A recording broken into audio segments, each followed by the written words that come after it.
His hands were already unbuttoning my shirt before I could stop shaking. 3 days running from killers. And now this British stranger with steel gray eyes was peeling away my defenses like I was already his. "Those men will kill you," Sebastian whispered against my neck, his expensive cologne mixing with my fear sweat, "unless you let me own you first." I should have run, should have fought, but his fingers traced the flash drive hidden in my bra, the cure worth $400 billion, and I realized the most dangerous man in this room wasn't chasing me. He was already touching me, and God help me, I wanted him to keep going. Leah Tesfaye's world shattered 72 hours ago when she watched her research partner's head explode across their Geneva laboratory. She'd been washing beakers when the bullet came through the window, when everything she'd worked for turned into a crime scene painted in her colleague's blood. Now she's in London, hiding in a roach-infested Whitechapel hostel that charges by the hour, carrying encrypted flash drives containing a cure that would destroy a $400 billion pharmaceutical empire built on keeping people sick enough to buy treatments forever. The formula she's perfected can cure a disease that currently requires lifelong medication. That makes her research worth killing for. That makes her worth killing for. Leah hasn't slept in 3 days.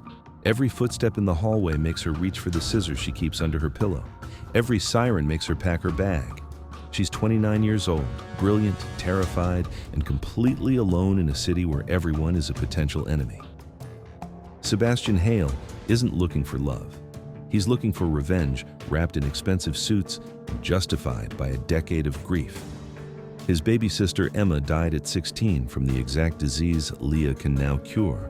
Died because pharmaceutical executives suppressed early treatment breakthroughs to protect their profit margins. Sebastian has spent 10 years building an empire through corporate espionage and market manipulation, all leading to this moment, finding the woman whose research can destroy the people who killed his sister. He doesn't want to harm Leah. He wants to use her. He's tracked her through underground intelligence networks, studied her psychological profile, and planned their accidental meeting down to the minute. He knows her favorite food, her mother's maiden name, and exactly how to make her trust him. What he didn't plan for was wanting her the moment he saw her. The London fog rolls through the market stalls like it's trying to hide everyone's secrets. Leah moves through the crowd with her hoodie pulled low, exhaustion making her clumsy. She's buying a burner phone from a vendor who doesn't ask questions when she spots them. 2 men in tactical casual wear, too clean and too alert for this neighborhood, scanning the crowd with the systematic precision of professionals. American security contractors, corporate mercenaries, here for her. The phone slips from her trembling fingers. She doesn't stop to pick it up. She just runs, pushing between stalls selling stolen electronics and fresh injera bread, her heart hammering so hard she can taste blood. She rounds a corner and slams full force into someone solid, coffee exploding across what she dimly registers as a very expensive suit. "I'm sorry, Leah tries to move past him, but a hand catches her wrist. Not rough, but absolutely certain. She looks up into the calmest eyes she's ever seen. Steel gray, intelligent, completely unruffled by the coffee dripping down his 3,000-pound suit. The man is devastatingly handsome in that British aristocratic way. Sharp jawline, dark hair perfectly styled despite the early hour. The kind of face that looks like it's never been told no in its entire privileged life. "Dr. Tesfaye," he says quietly, and Leah's blood turns to ice. Those men behind you? They're not here for the vintage records." "How do you—" Her voice catches. Nobody should know her name. She's been using fake credentials, cash only, no digital footprint. "Because unlike them, I'm not here to kill you." His voice is cultured, educated, dangerously attractive. "I'm here to keep you alive. You have about 15 seconds to decide if you trust me." Leah can hear shouting behind her now, people being pushed aside. She has maybe 30 seconds before trained killers reach this alley. She looks at this stranger who somehow knows everything about her, at his expensive clothes and calm confidence, and makes the only choice available to someone with no choices left. "Okay." He pulls her toward a waiting Bentley with bulletproof glass, shoving her into the back seat and sliding in beside her. The car is moving before the door fully closes, the driver executing a turn that would make action movies jealous. Leah watches through the back window as the two men burst into view just in time to see the Bentley disappear into London traffic. She sits rigid against the opposite door, as far from this stranger as the luxury car allows. He's calmly wiping coffee from his suit jacket like they're not fleeing assassins, like this is just another Tuesday morning. "Who are you?" Leah's voice shakes despite her best efforts. "Sebastian Hale." He extends a hand she doesn't shake. "And before you ask, yes, I've been following you. Yes, I know about your research. And yes, we need to talk about how to keep you alive long enough to finish it." "Following me?" The fear shifts toward fury. "You've been... how long?" "Long enough to know you're in more danger than you realize. Those men aren't the only ones hunting you." He pulls out a tablet, shows her surveillance footage of her hostel. "There are 3 separate teams circling your location. You would have been dead or captured by tonight." Leah stares at the footage, at the obvious surveillance vehicles she'd been too exhausted to notice. The reality of how close she came to death crashes over her, and her hands start shaking so badly she has to clasp them together. "Where are you taking me?" "Somewhere safe." Sebastian's voice softens slightly. "Somewhere we can talk without you having to watch the door every 30 seconds. You look like you haven't slept in days." "I haven't." The admission escapes before she can stop it. "My research partner was murdered 3 days ago. His blood is still under my fingernails because I didn't have time to scrub it out properly before I ran." Something flickers across Sebastian's face, recognition, or maybe sympathy. "I know, I'm sorry you had to see that. But it means they're serious about stopping you, which means we need to be more serious about protecting you." "We?" Leah laughs, the sound edging toward hysterical. "I don't know you. For all I know, you're one of them." "If I were one of them, you'd already be in a very different car, heading to a very different location." He meets her eyes directly. "I'm going to be honest with you, Dr. Tesfaye, because I need you to trust me, and lies are a terrible foundation for trust. I want something from you, but what I want aligns with keeping you alive and finishing your research. So for now, our interests are the same. What do you want?" "That," Sebastian says as the Bentley pulls through gates into a private drive, "is a longer conversation. Let's get you somewhere you can think clearly first." The townhouse is everything Leah expected from a man who drives a Bentley and wears suits that cost more than her yearly research grant. 5 stories of Georgian architecture, original moldings, museum-quality art, and floor-to-ceiling windows overlooking private gardens that probably require a staff of 10. She's sitting on a velvet sofa in what Sebastian called the morning room, holding tea she's too paranoid to drink, wearing the same clothes she's worn for 3 days.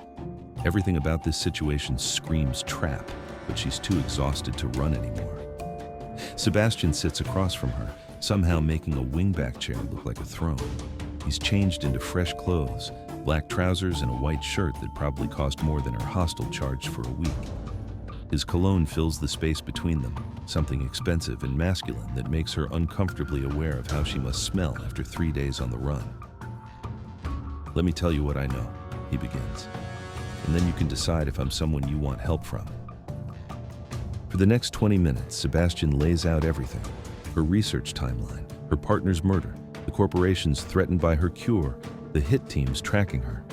He knows details that should be classified, personal information that should be private. He knows her mother's maiden name, where she went to primary school in Addis Ababa, even the name of her childhood dog. Leah listens with growing horror and a strange, twisted fascination. This man has dissected her entire life. "Why?" Demir finally asks. "Why do you know all this? Why do you care?" Sebastian reaches into his pocket and pulls out a photograph.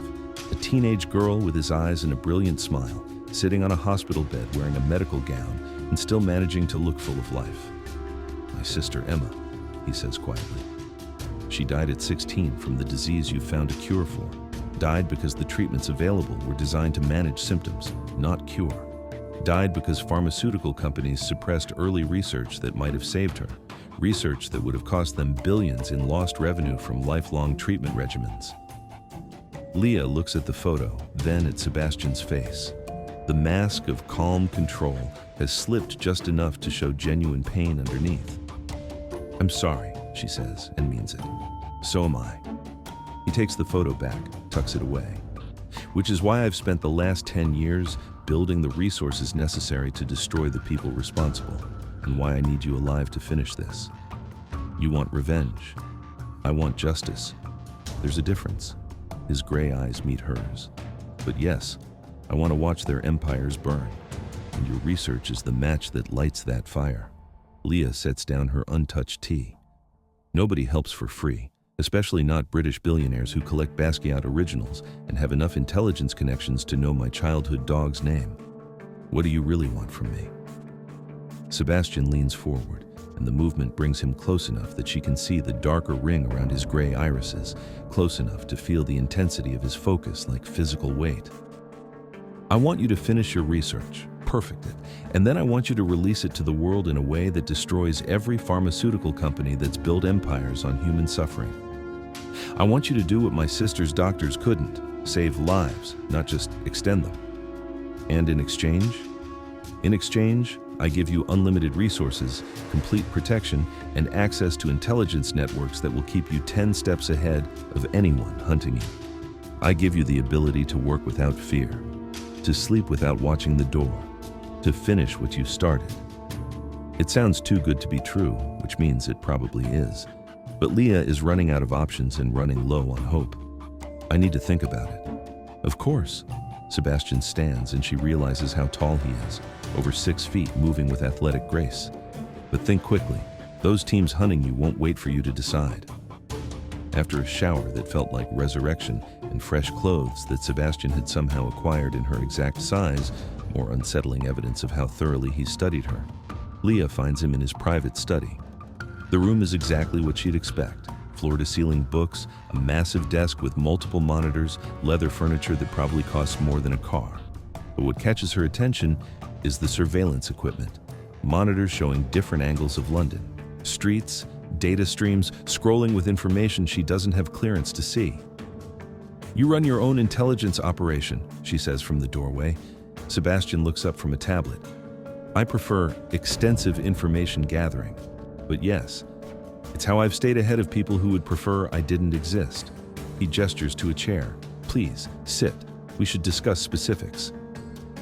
Leah sits, and for the next hour, they negotiate. Sebastian offers protection, a full security detail, safe houses across multiple countries, access to the best equipment money can buy. In exchange, she finishes her research and releases it through channels he controls, ensuring maximum impact and minimum opportunity for corporations to suppress or patent the cure. You want to destroy them, Leah says. I want to make sure that what happened to Emma never happens to anyone else. If that destroys some pharmaceutical executive's third vacation homes in the process, I'll sleep just fine. There's something magnetic about his intensity, the way his controlled exterior keeps cracking to show the grief-driven purpose underneath. Leah recognizes it because she feels it too, the fury that comes from watching someone suffer unnecessarily, the determination to make that suffering mean something. I need guarantees, she says, about my research, about maintaining control of my work. You'll have full autonomy over the scientific process. I'm just providing the logistics. Sebastian pulls out a contract, slides it across the desk. Everything in writing. You maintain intellectual ownership. I provide protection and resources. We work as partners toward the same goal. Leah reads through the contract, impressed despite herself by how fair it is, almost suspiciously fair. What's the catch? The catch, Sebastian says, standing and moving to the window overlooking his garden, is that we need to move immediately.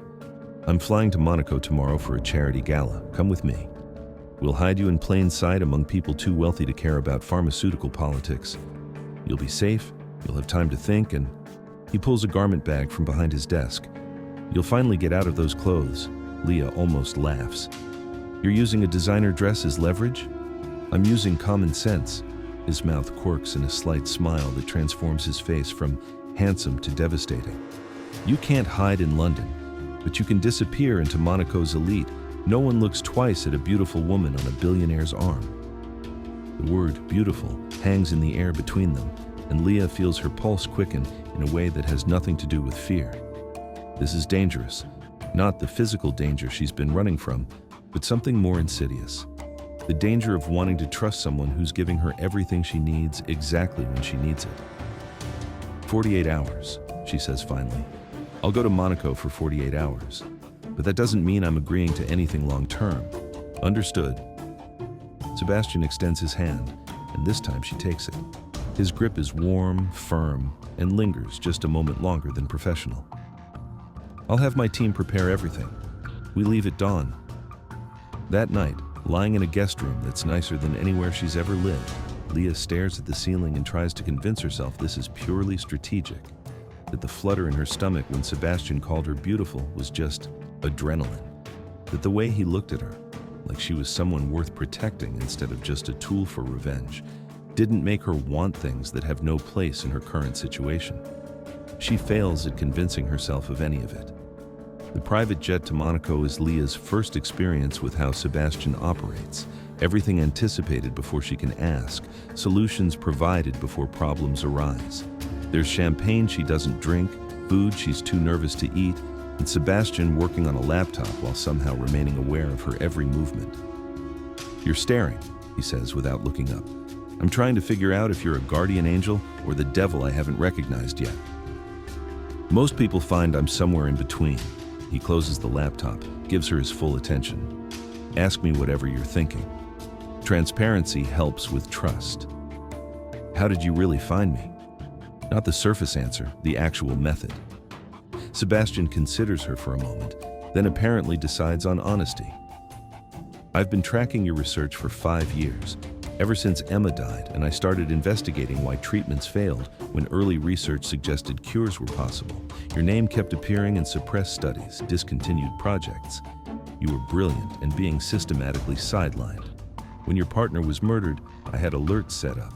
I tracked you through surveillance cameras, credit card fragments, and old-fashioned detective work. That's terrifying. That's thorough. His gray eyes hold hers. If I can find you, others can too. But now you have the resources to stay ahead. Or I'm just in a prettier cage. The cage has very nice amenities, though. He gestures to the jet around them, and the door isn't locked. You can walk away any time. Can I? Leah challenges. Or would you just follow me again? Probably, Sebastian admits, but I'd announce myself this time instead of lurking in market stalls. Despite everything, Leah laughs. It's the first genuine laugh in days, and it feels like something breaking open inside her chest. They land in Monaco as the sun sets, painting the Mediterranean in gold and crimson. A car meets them at the private terminal, whisking them to Sebastian's penthouse overlooking the harbor.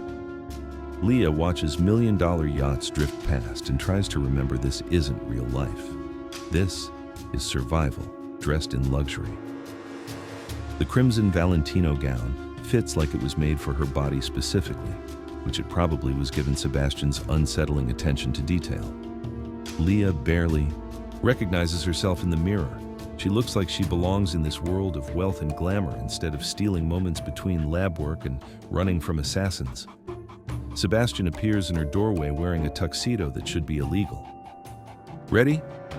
To pretend I belong at a Monaco gala? Not even slightly. Good thing you're not pretending. He offers his arm. You're Dr. Leah Tesfaye, brilliant geneticist and humanitarian. You belong anywhere you choose to be.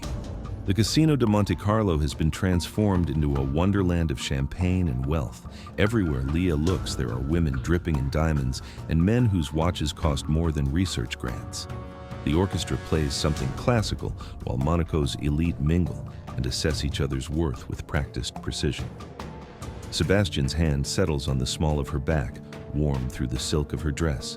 He guides her through introductions with effortless grace, presenting her as his companion and a researcher doing important work.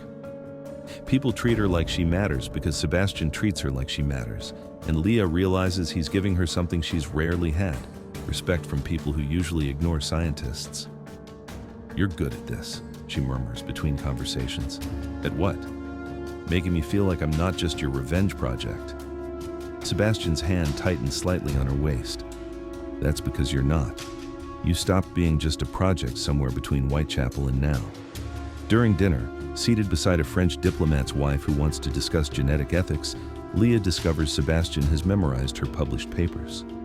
He mentions details about her methodology that most people wouldn't understand, asks questions that show genuine interest in her work beyond its strategic value. "How do you know about my research on RNA interference patterns?" she asks quietly between courses. "I make it my business to know everything about people I'm investing in."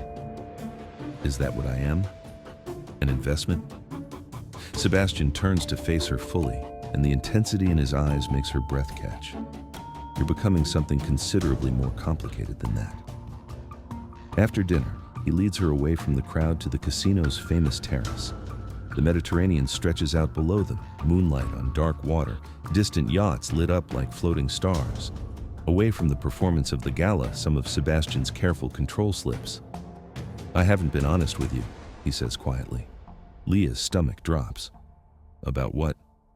"About why I'm really doing this." He leans against the stone balustrade, and for the first time since she met him, he looks uncertain. "I told you I want revenge. That's true, but it's not the whole truth." "What's the whole truth?" "The whole truth is that I've been empty since Emma died, angry and empty and using money to fill a void that nothing fills. Building this elaborate revenge plan gave me purpose, but it didn't give me meaning. And then I met you, and..." He stops, seeming to reconsider. "You make me feel something other than angry or empty. That's terrifying." Leah should step back, should maintain professional distance, should remember that this man studied her like a mark and orchestrated their meeting. Instead, she steps closer. "This is a terrible idea," she says. "What is?" "Whatever this is between us, you're my protector. I'm your revenge proxy. We have a business arrangement, not what?" Sebastian's voice drops lower. "Not attraction, not chemistry, not the fact that I spend entirely too much time thinking about you when I should be thinking about strategy. You're trying to seduce me." "No." He reaches up, brushes a strand of hair from her face with devastating gentleness. "If I were trying to seduce you, you'd know. This is just me being honest about wanting to." They're inches apart now, close enough that Leah can see the exact moment his control fractures. He wants to kiss her. She can see it in the way his eyes drop to her mouth, the way his breathing changes. She wants him to kiss her, which is possibly the most dangerous thing she's wanted in her entire life. "Sebastian." His phone buzzes. The spell breaks. He checks it and his expression shifts from vulnerable to alert. "Someone's been asking about you at the hotel. We need to go." Just like that, they're back to hunter and asset, protector and protected. But as they return to the gala, Sebastian's hand finds hers and squeezes once, a promise that the moment wasn't imagined, just postponed. Leah can't sleep. The bed is too soft, the room too quiet, and her mind won't stop replaying Sebastian's words on the terrace. She wanders out to find him in the kitchen, making tea at 2 a.m, wearing pajama pants and a t-shirt that shows off the lean muscle she'd only guessed at under his expensive suits. "Couldn't sleep either?" he asks without looking up. "Too quiet. I'm used to listening for threats." Leah sits at the island, watching him move with surprising domestication through the kitchen. "Where did you learn to make tea properly?" "Emma taught me. She was obsessed with the perfect cup of tea, said it was the most civilized thing humans ever invented." His voice catches slightly on his sister's name. "I still make it the way she liked it." "Tell me about her. The real stuff, not just the tragedy." Sebastian brings 2 cups to the island, sits across from her, and for the next hour, they talk. He tells her about Emma, brilliant, funny, stubborn as hell, how she wanted to be a doctor despite being sick, how she refused to be treated like she was fragile, how she died fighting, never accepting that pharmaceutical companies had decided lifelong treatment was more profitable than cures. Leah shares her own story, growing up in Addis Ababa, watching her grandmother die from a treatable condition because medication was too expensive. How that drove her into genetics, into searching for cures instead of treatments. How she sacrificed relationships, stability, and normal life for research that might save people she'll never meet. "We're both driven by ghosts," Sebastian says quietly. "Angry ghosts who won't let us rest until we've made their suffering mean something." "Is that what you think? That Emma's death only has meaning if I revenge it?" Leah considers him across the kitchen island, this complicated man who's somehow become the most important person in her current life. I think Emma's death has meaning because she was loved. The revenge is just how you're processing grief.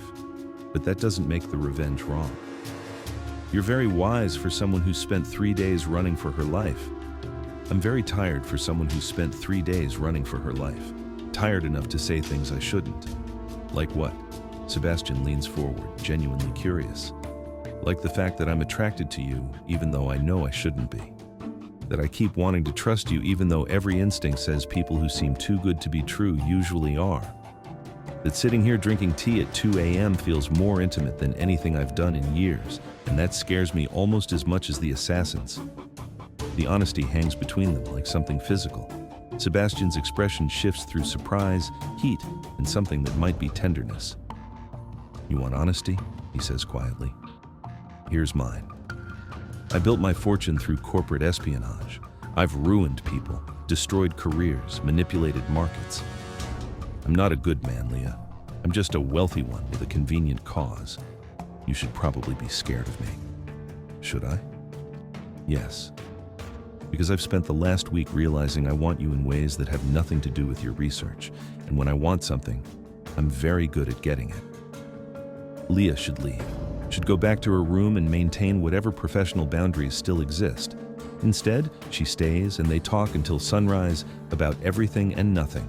Childhood memories, research failures, the strange intimacy of 3 a.m. honesty. When she finally returns to her room, she lies awake thinking about how dangerous it is to want someone who's already admitted he's good at getting what he wants. Sebastian has built her a laboratory that makes her university research facility look like a children's toy. State-of-the-art equipment, unlimited supplies, the kind of setup geneticists dream about.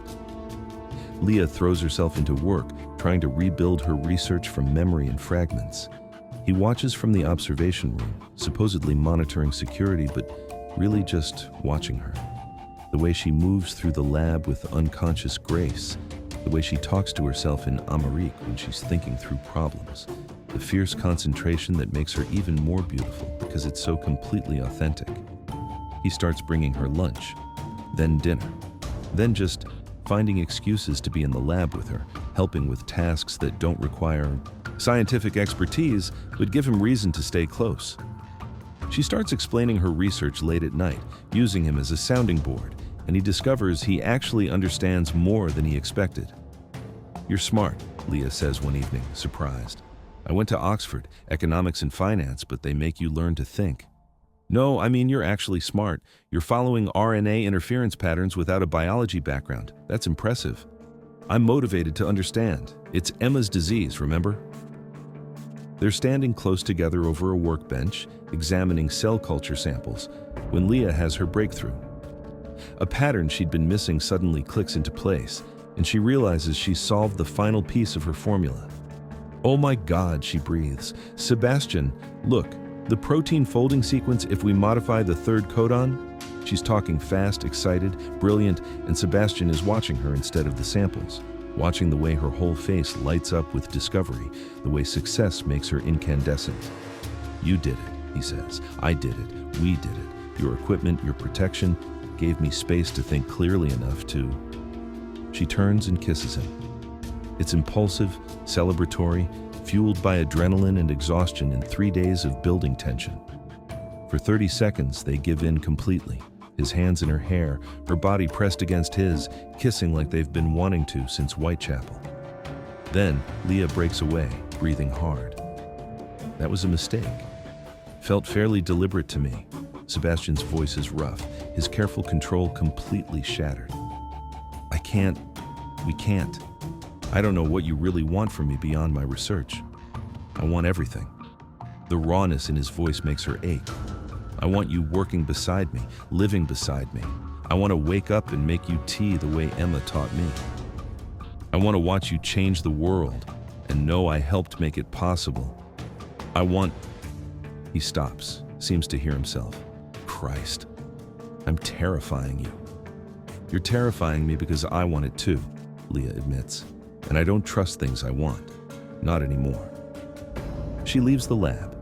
Sebastian stays, surrounded by equipment and the lingering scent of her perfume, realizing he's fallen completely for the woman he was supposed to be using.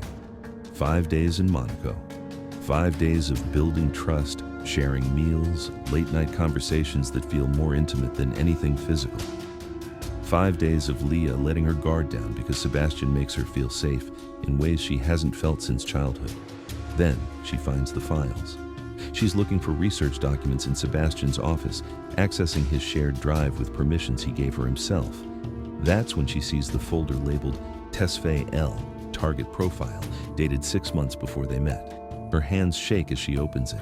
Everything is there: her research timeline, her published papers, her financial struggles, her family's addresses in Ethiopia, her routine at the Ibatsu, Geneva lab, her favorite foods, childhood memories, psychological vulnerabilities, and worse, strategies. Subject responds positively to protection narratives. Emotional vulnerability regarding family can be exploited for compliance. Demonstrates attraction to intelligence and controlled power. Use this. Recommended approach: orchestrate meeting during high-stress situation, present as solution to immediate danger, build trust through competence demonstration. Leah reads through page after page of Sebastian, dissecting her like a lab experiment. The coffee spill in Whitechapel wasn't accidental. He planned the timing, the location, even the specific market stall. The photograph of Emma wasn't spontaneous emotional vulnerability.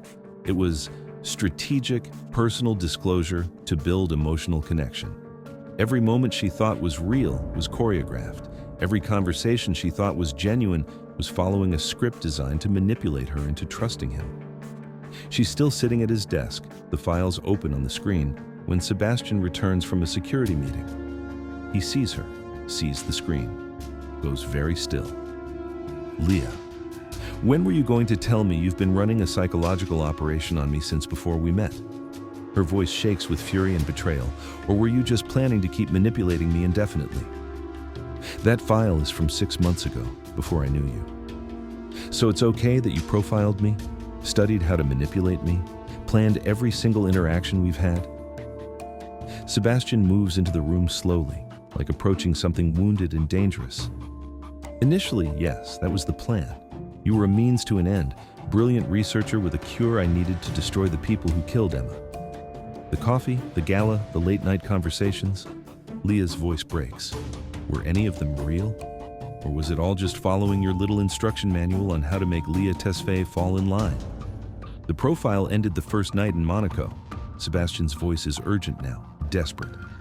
When you challenged me about whether I was courting you, when I realized I wasn't pretending anymore. I don't believe you. Leah stands, and she's shaking so hard she has to grip the desk. You're a professional liar, a manipulator. You built your fortune destroying people. You said it yourself. Why would I be different? Because... He stops, runs a hand through his hair, in the first truly uncontrolled gesture she's seen from him. Because I fell in love with you. The words hang in the air like a bomb waiting to detonate. You don't get to say that. Leah's voice drops to something cold and deadly. You don't get to manipulate me into caring about you and then claim it's love when I discover the truth. I'm not manipulating you now. It's just the truth. Messy and inconvenient and completely genuine. How would I know? How could I possibly know what's real with you? She gestures to the file on the screen. You studied me like an experiment, decided exactly what to say to make me trust you. Even calling me beautiful was probably in there somewhere. Subject responds to validation of intelligence and appearance. That's not... Sebastian stops, seeing the truth in what she's saying. How can he prove genuine feeling when everything before was calculated? You're right. I studied you. I planned our meeting.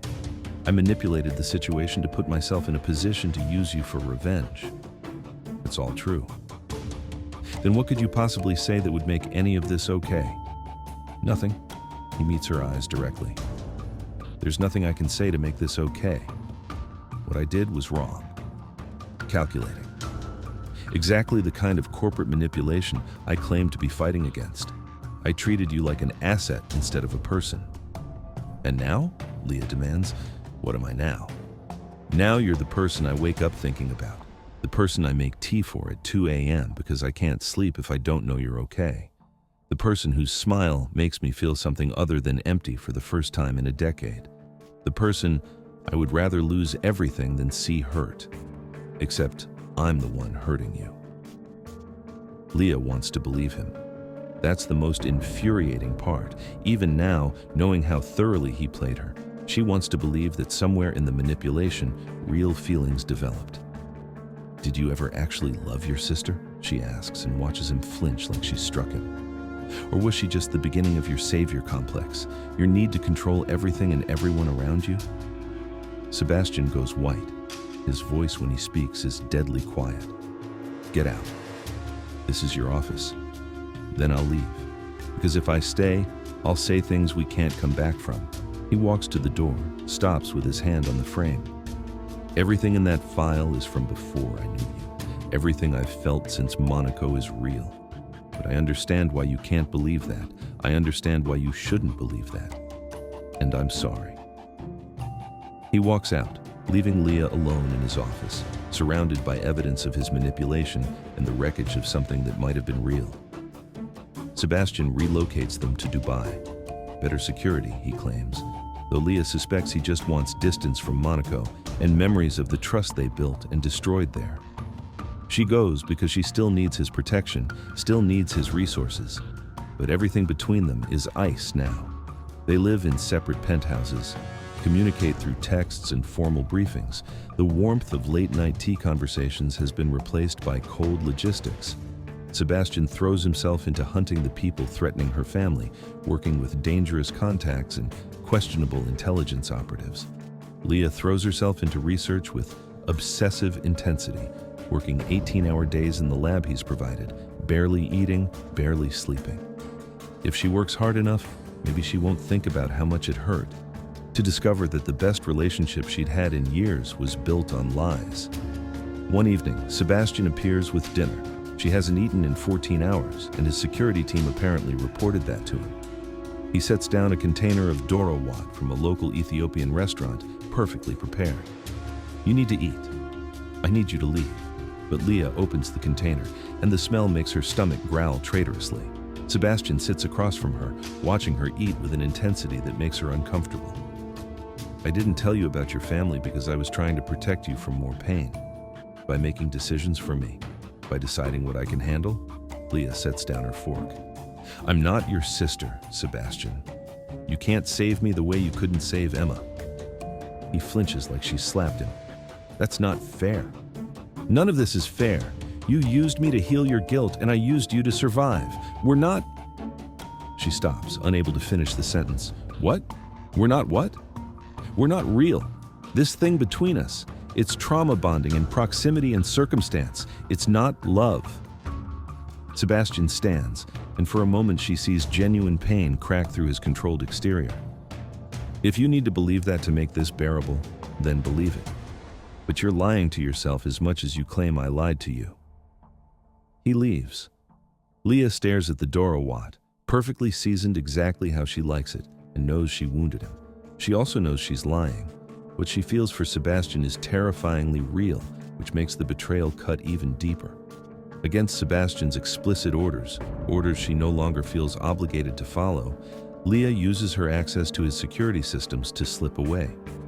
She's arranged a meeting with someone who claims to have information about the threats against her family, a contact she found through her own research instead of Sebastian's intelligence network. The underground market is exactly what it sounds like. A warren of shops and dealers trading everything illegal or unregistered, buried beneath Dubai's glittering surface. Leah meets her contact in a cafe that serves Arabic coffee strong enough to strip paint. The man is professional, friendly, convincing. He lays out what he knows about her family, enough accurate detail to seem legitimate. Then he makes an offer. Helix Pharmaceuticals would like to make a deal. Leah's blood goes cold. I'm not interested in deals with Helix. Hear me out. $500 million, a private lab, unlimited resources, all the security you need. Your family relocated to wherever you choose, fully protected. Complete freedom to finish your research. He slides a folder across the table. In exchange, we get exclusive rights to your cure. We'll manufacture it, distribute it, make it available to everyone who needs it. At what price? At the price necessary to recoup investment and fund future research, probably around $2 million per treatment. $2 million, Leah laughs bitterly. For a cure that cost pennies to manufacture. You want to help people the same way you've been helping them, by pricing life itself out of reach for anyone who isn't wealthy. We're not the enemy here. We're a business trying to survive. Your cure threatens not just our company, but thousands of jobs, decades of research infrastructure, the entire ecosystem of pharmaceutical development. We're offering you a chance to do good while being realistic about how the world actually works. For 30 seconds, Leah considers it. She could save her family immediately, finish her research in peace. Maybe some people getting cured is better than no people if corporations bury her research completely. Maybe compromise is better than idealism. Then she thinks about Emma Hale, dead at 16 because treatment was more profitable than cures. About her grandmother, denied medication because poverty meant disposability. About every person who suffered because someone decided profit mattered more than lives. No. Dr. Tesfaye, be reasonable. I said no. I don't care how much you're offering. I won't let you turn my cure into another way to exploitation suffering. The man's expression shifts from friendly to cold. That's unfortunate. We were hoping you'd be practical. Leah realizes too late she's made a terrible mistake. She reaches for her phone just as two large men block the cafe exit. Then, Sebastian's security team crashes through every entrance simultaneously. The extraction is professional, violent, and over in seconds. Leah finds herself shoved into an armored SUV, Sebastian beside her, his face a mask of barely controlled fury. You could have died. I can make my own choices, but Leah's voice shakes, adrenaline crash hitting hard. Not when your choices affect both of us, not when I've invested everything in keeping you alive. Sebastian's control fractures. What were you thinking? Meeting with Helix operatives alone? I was thinking I don't need your permission to live my life. You needed my protection to stay alive, which you just threw away for, what, to prove you don't need me? To prove I'm not your puppet, Leah shouts back. To prove I can still make decisions without following your script. If you were just an asset, I wouldn't be losing my fucking mind every time you're out of my sight. The confession hangs between them, raw and honest. They're both breathing hard, faces inches apart, and Leah realizes they've stopped somewhere. The security team has given them privacy. I can't do this, Leah says quietly. I can't be with someone who studied me like a target, who planned every interaction, who might still be manipulating me, and I just can't see it anymore. Then what do you want me to do? Leave? Walk away? Stop caring about whether you live or die? I want you to give me space to figure out what's real. Her voice breaks. Because I can't trust my own feelings anymore. Every time I want to believe. I remember that file. Every time I start to trust you, I wonder if this is just another strategy. Sebastian closes his eyes briefly, and when he opens them, they're devastated. You're right. I did this. I created this situation where you can't trust anything between us. That's on me. So what do? I don't know, he admits, but we need to figure it out soon, because Helix knows where you are now, and that means we're out of time. Moving to Sebastian's most secure location, an off-grid compound deep in the Arabian desert, feels like admitting defeat. Leah sits in the helicopter watching Dubai disappear behind them, golden towers giving way to endless sand, and knows they're running out of places to hide. The compound is luxury disguised as fortress, solar-powered, surrounded by surveillance, stocked for a siege.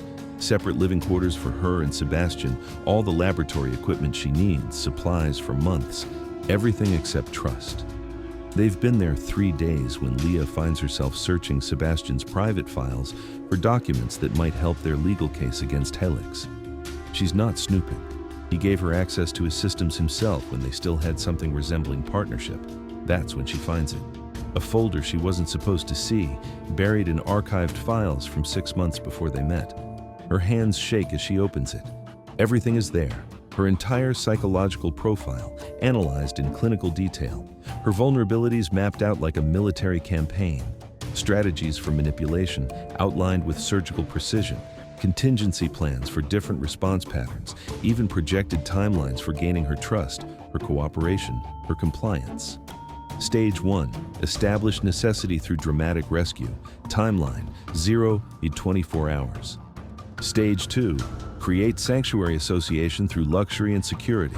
Timeline: 24 to 72 hours. Stage 3. Build emotional connection through controlled vulnerability.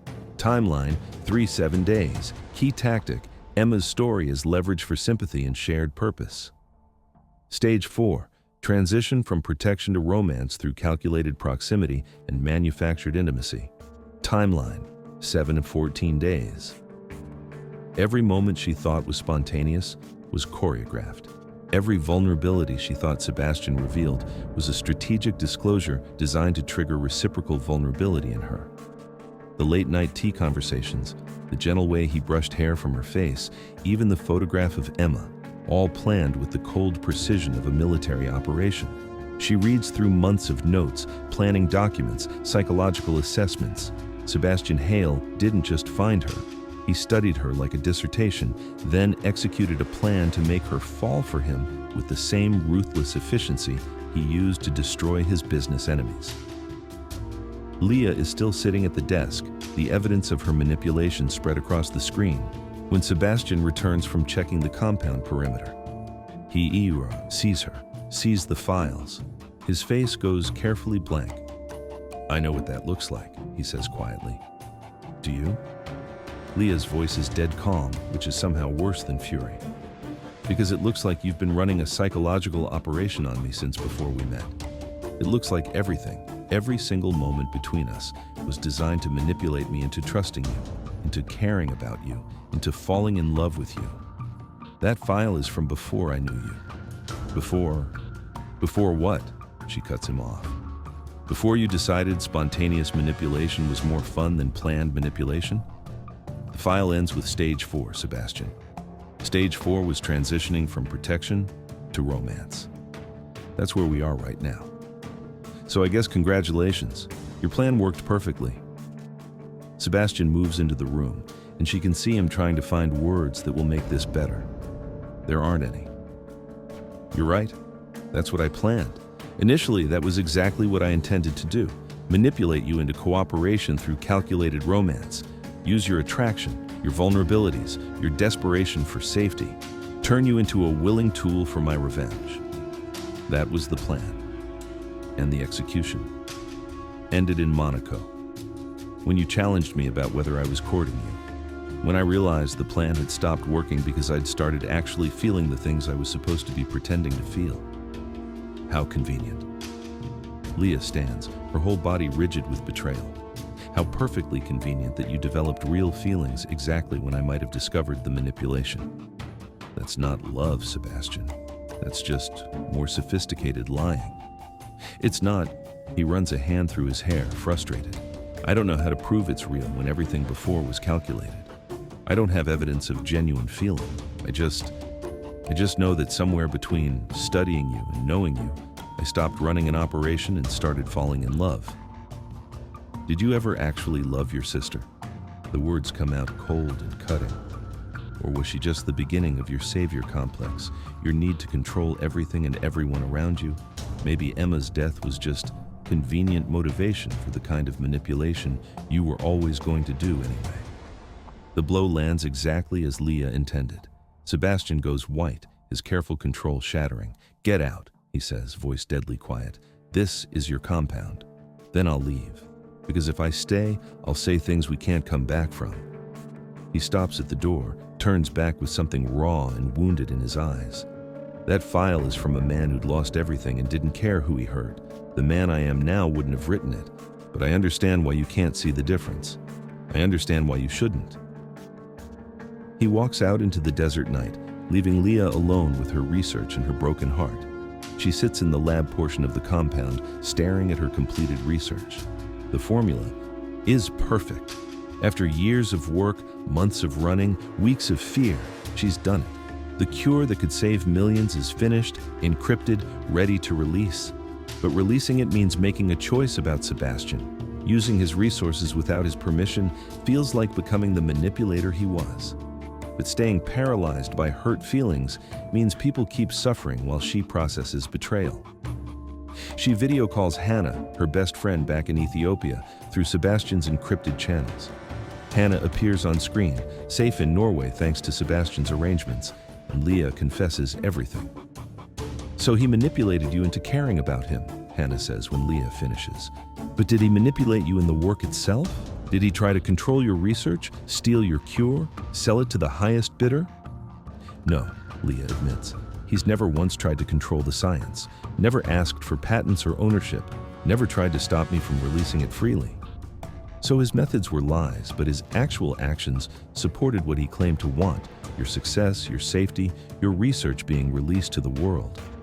That doesn't make the manipulation okay. "No," Hannah agrees. "But it might mean the motivation behind the manipulation was more complicated than pure exploitation. People who want to use you don't spend 6 months protecting you and asking for nothing in return." "He's in love with me," Leah says quietly, or claims to be. "I don't know if I believe it." "Do you love him?" The question hits like a physical blow because Leah already knows the answer. "Yes. God help me, yes." Which makes the betrayal hurt so much worse. Then you have to decide if what you feel is real enough to survive being built on a lie. If who he is now matters more than who he was when you met. After Hannah hangs up, Leah sits alone with the question she's been avoiding. Does intention matter more than action? Sebastian intended to manipulate her, but he spent months actually protecting her, supporting her work, giving her exactly what he promised. Which truth is more true? He's 3 kilometers into the desert, sitting on a rock formation under a sky full of stars, when his head of security reaches him by satellite phone. "Helix has found the compound. They'll hit us within 24 hours. Full assault team. They're not bothering with subtlety anymore." "Can we hold them off?" "Maybe, but we should evacuate Dr. Tesfaye immediately. She's the target. Once she's gone, they'll have no reason to breach." Sebastian closes his eyes, calculating. He could get Leah out safely, move her to another country, another safe house, keep running indefinitely, keep her close even though she can't trust him, keep protecting her even though it's just another form of control.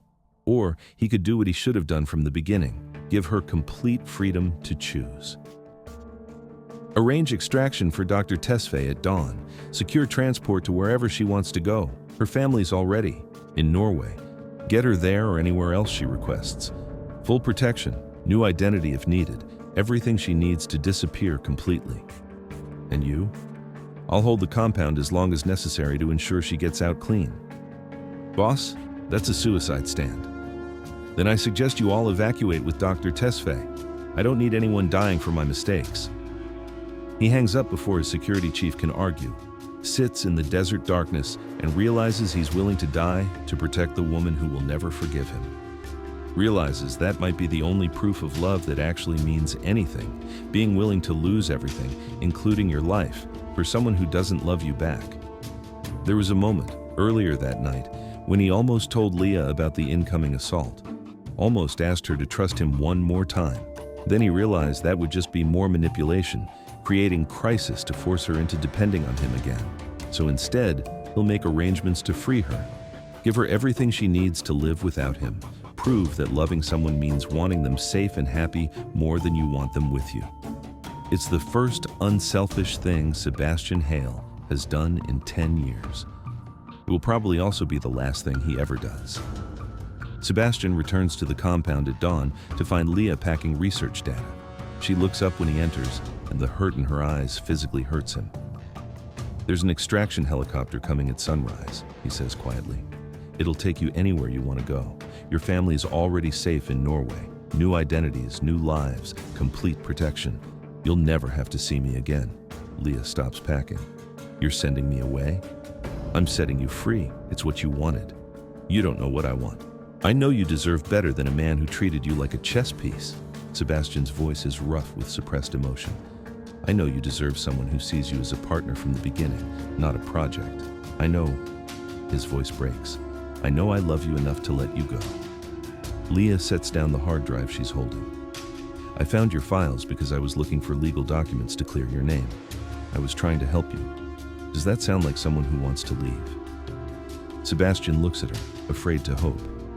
"You should want to leave. I'm exactly what you accused me of being, manipulative. controlling, using people as tools for revenge. Yes, Leah agrees. You're manipulative, controlling, damaged, and obsessed with saving people as penance for the one person you couldn't save. She steps closer. You're also brilliant, protective, surprisingly kind when you forget to be calculating, and the only person who's ever seen all of me. The ruthless parts, the scared parts, the vengeful parts, and wanted me anyway. Leah, I'm not done. You lied about your methods. You manipulated me into trusting you. You treated me like an operation instead of a person. All of that is true, and all of it was wrong. Then why are you still here? Because I spent the last week reviewing everything you've actually done versus what you plan to do. And the truth is, Sebastian, you're a terrible manipulator. Your plan fell apart in Monaco because you're incapable of pretending to care about someone without actually caring about them. You're too damaged to fake emotional connection without creating real emotional connection. Sebastian almost smiles despite everything. That's not exactly a compliment. It is, though, because it means the man I fell in love with is real, even if he was born from lies. The late-night conversations were real. The way you learned how I take my tea was real. Your protective instinct, your respect for my work, your willingness to give me resources without controlling how I use them, all real. So what does that mean? It means explosions rock the compound. The assault has started early, they're out of time, and survival has just become more important than feelings. Sebastian's training kicks in immediately. That's the perimeter breaches. We have maybe 5 minutes before they reach the interior. He pulls her toward the command center. The extraction helicopter is still 10 minutes out. We need to hold them off. Or, Leah says, we could release the cure right now, upload it to every major scientific institution simultaneously, make it worthless to steal because it's already freely available to the world. Sebastian stares at her. That's brilliant. You'd give up control of your research? I already have. That's what this was always supposed to be about, giving the cure to everyone, not controlling who gets it. She's already moving to the command center computers. Cover me while I upload. This will take 3 minutes.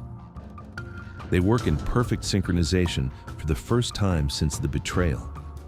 Sebastian coordinating defensive positions while Leah initiates the global upload of her life's work. Through the security monitors, they can see mercenaries breaching the outer walls. 2 minutes, Leah says, fingers flying across keyboards. They're through the secondary perimeter, Sebastian reports, talking to his security team through an earpiece. Fall back to position Delta. We just need an explosion closer than before. Screens flicker. Leah types faster. Leah, there's a tunnel system, hidden exit about 30 seconds from here. When the upload completes, we run. You have secret tunnels you didn't mention? I have many secrets. Thought we'd established that. New rule, Leah says, initiating the final upload sequence. Life-saving secrets get disclosed immediately. Everything else we can negotiate. Deal. Now. Upload complete. She looks at him across the command center, and there's something wild and free in her eyes. I just released my cure to the world, freely available to anyone who wants it. Helix Pharmaceuticals' business model just collapsed in real time. You're magnificent, Sebastian says, and means it completely. Then they run. The tunnel system is claustrophobic darkness, concrete walls close enough to touch on both sides, the sound of their breathing and distant explosions, emergency lighting casting everything in red. Leah runs ahead because she's faster, Sebastian behind because he's watching their six, and for the first time since the betrayal, they're functioning as genuine partners. Leah stumbles over uneven ground. Sebastian catches her before she falls, and for a moment they're pressed together in the narrow space, breathing hard, covered in dust. More real than they've ever been with each other. No luxury, no performance, just two people choosing to survive together. I'm sorry, Leah says, about what I said about Emma. That was cruel. It was also partially true. I've been trying to save you the way I couldn't save her, but that's not why I love you. Then why? Because you don't need saving, you need a partner. And for the first time in my life, I want to be someone's partner more than I want to be in control. Behind them, the sound of pursuit. They don't have time for this conversation, but somehow it's the only time they have. This moment between danger and safety where everything is honest because pretense takes too much energy. Leah kisses him. not the calculated kiss from the laboratory or the performed intimacy of Monaco. This is desperate and honest, kissing like people who've survived death and discovered life on the other side. "If we die in this tunnel," she says against his mouth, "I need you to know I chose you. Despite the manipulation, despite everything, I chose you. We're not dying in this tunnel." Sebastian takes her hand. "We're surviving together, and then we're figuring out how to build something real from all these lies." They reach the vehicle depot, a Range Rover with supplies, cash, and new identity documents.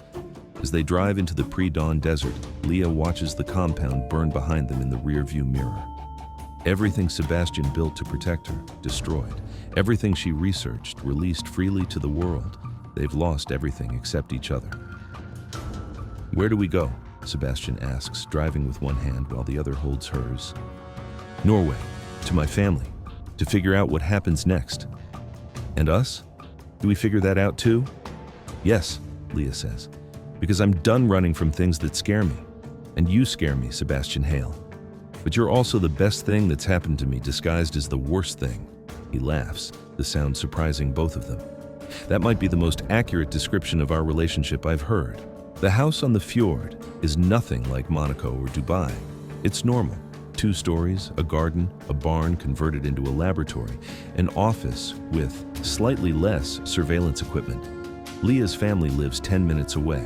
There are neighbors who wave when they pass. It's the first place that's felt like home. In years, Leah and Sebastian have spent 6 months learning to be in a relationship that isn't based on survival, manipulation, or crisis.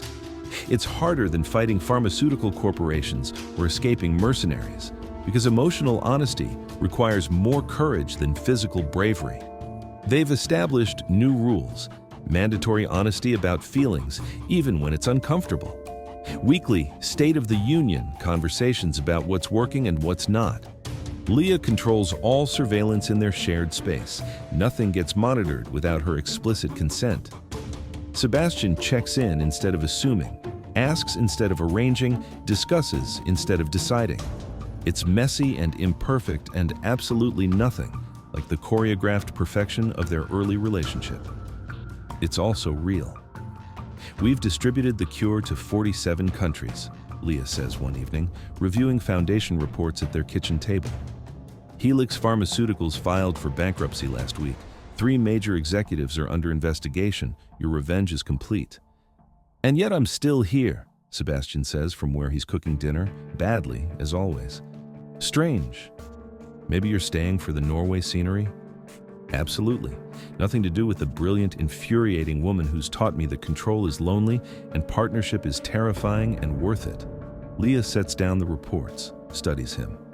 6 months hasn't erased the manipulation from their history, but it's added enough honest moments that she can see the difference now, can separate the man who planned their meeting from the man who burns dinner while trying to make her favorite foods. "I've been offered a position with an international security consultancy," Sebastian says, not quite casually. "Legitimate work, no corporate espionage. I'd be away 2 weeks per month."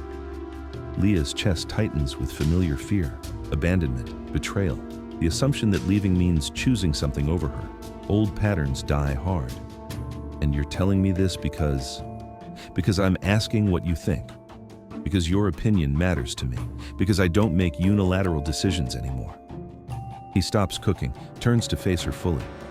"Because I'm terrified you'll say it's a good idea and realize you're happier without me." The vulnerability in his admission makes her soften. This is what 6 months of therapy and brutal honesty looks like. 2 damaged people learning to voice their fears instead of acting them out. "I'm terrified too," Leah admits, "that I've built my whole life around this partnership and forgotten how to be alone, that we're only functional during crisis and will bore each other in peace, that you'll leave for one of those consulting trips and realize you're happier without someone constantly challenging you." Sebastian crosses to her, kneels beside her chair so they're eye level. "Then we stay terrified together. Take the job, keep our lives separate enough to breathe but connected enough to matter. Figure it out as we go, like we've been doing." That's not very romantic.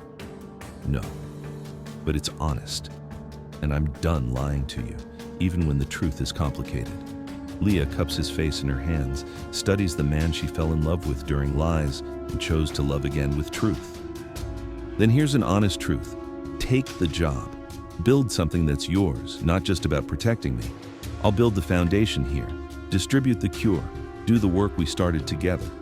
And when you come home, we'll figure out how to be partners who don't need constant crisis to feel connected. You're sure? I'm sure that I love you enough to want you to be more than my bodyguard. I'm sure that the only way we work long-term is if we're both whole people choosing each other, not broken people clinging to each other. I'm sure that's terrifying and necessary. Sebastian kisses her softly. We're going to fight. About security, about honesty, about how much surveillance is reasonable. Probably. And we're going to have to keep choosing each other when it would be easier to walk away. Definitely. And I'm still going to be a controlling bastard sometimes. And you're still going to be impossible to predict. Without question. Good. He stands, pulls her up with him. I'd hate to be bored. They stand on the dock behind their house, watching the sunset paint the Norwegian fjord in gold and crimson. Leah's head rests on Sebastian's shoulder. His arm wraps around her waist. It's quiet and ordinary and perfect. Do you think we would have found each other if none of this had happened? Leah asks. If I hadn't needed saving and you hadn't needed revenge? Honestly, no, I think we're a product of chaos. Two people who shouldn't work together but do because we met at exactly the moment we needed what the other could provide. That's not very romantic. No, but it's true. And I'm done lying to you, even when the truth is complicated.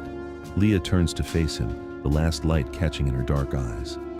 Then here's a complicated truth. I'm glad for all of it. The fear, the betrayal, the siege. Because it gave me you. And you're worth the chaos. Sebastian kisses her forehead, tender and genuine. We're going to fight about security measures, about honesty, about me being overprotective and you being recklessly independent. Absolutely. And we're going to have moments where we remember how this started and wonder if we should have walked away. Probably. And neither of us is good at vulnerability or emotional intimacy, so we'll fuck up constantly. Without question, Leah smiles against his chest. Sounds perfect. They walk back to the house together, hands linked as the Norwegian sun sets behind them. Inside, dinner is burning. His fault. Research papers are scattered everywhere. Her fault. Surveillance equipment is stacked in a corner waiting to be installed at levels they haven't agreed on yet. Definitely his fault. Their lives are beautifully, messily imperfect. Love isn't about perfect people finding each other, Leah has learned. It's about flawed people choosing each other, building trust from broken pieces, discovering that partnership means being seen completely, manipulative histories, vengeful hearts, damaged souls and all. And loved anyway. Sebastian was right about one thing from the beginning. They are a product of chaos. But chaos doesn't mean disaster. Sometimes chaos means two broken people colliding at exactly the right moment to build something whole. Sometimes the man who studies you like a mark becomes the man who knows you best. Sometimes manipulation transforms into genuine care. Sometimes lies lay the foundation for the most honest relationship you've ever had. Not in spite of the darkness, but because of it. Because people who've seen each other at their worst and chosen to stay have built something that can survive anything. As Leah curls into Sebastian that night, listening to his breathing even out into sleep, she thinks about the woman who ran through Whitechapel Market 3 days without sleep. That woman was terrified, alone, certain that trust was just another word for vulnerability waiting to be exploited. This woman knows better. Trust isn't naive, it's brave. Love isn't weakness, it's choosing someone despite their flaws and your fears. Partnership isn't losing yourself, it's finding yourself reflected in someone else's eyes and liking what you see. She fell in love with a liar who became honest, a manipulator who learned genuine care, a man so damaged by loss that he almost destroyed the best thing that happened to him. She fell in love with Sebastian Hale, and that love was earned through fire, tested by betrayal, and rebuilt with truth. And that, Leah thinks as she drifts toward sleep, is a better love story than any manipulation could ever create.